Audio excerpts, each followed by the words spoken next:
Banner लगाकर सेवा करने का ढोंग करने वाले अनेक माता भाई श्रीमत के बरखिलाफ अपने अपने तरीके से यज्ञ को सूचित किए बिना सर्विस के नाम पर डिसर्विस कर रहे हैं। आध्यात्मिक विश्वविद्यालय के नाम से फर्जी लेटर हेड बनाकर अपने अनुसार उस पर मैटर छापकर गुमराह कर रहे हैं।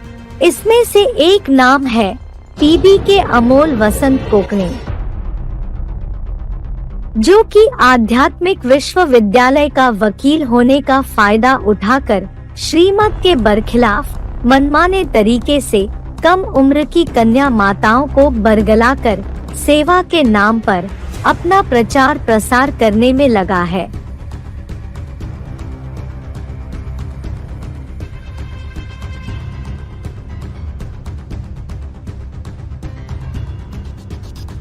एक पॉइंट आया भाई जी कि क्रिश्चियंस में सबसे बड़ा भक्त क्रिश्चियंस का जो पूर्वज है आठ में से पांचवा। हाँ, तो भगत है ना।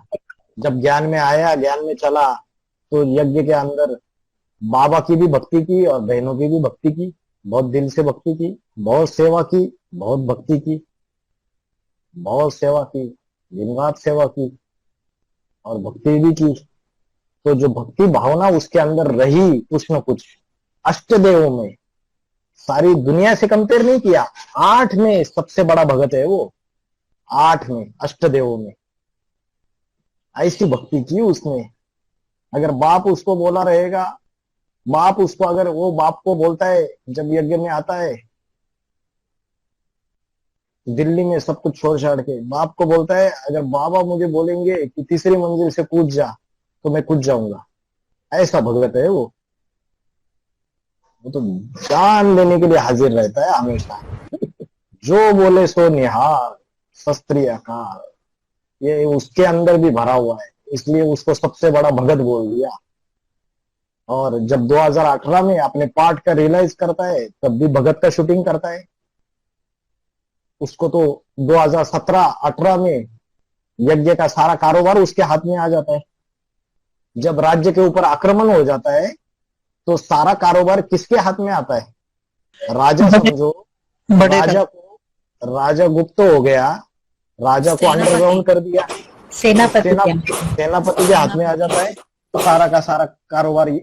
और सारा कारोबार उसके हाथ में आने के बाद 17-18 में, उसके बावजूद 18 के लास्ट में कोई ऐसी घटना घट जाती है कि उसके हाथ में ही सारा कारोबार है, फिर भी भगत जैसा शूटिंग कर लेता है।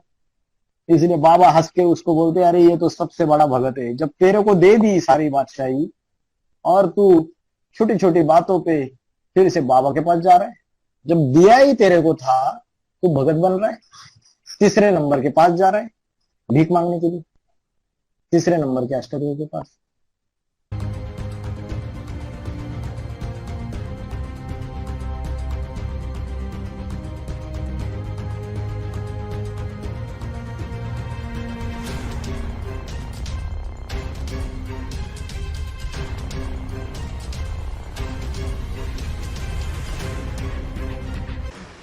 दूसरे धर्मों का जिनके ऊपर छिलका चढ़ता है वो क्या करते हैं,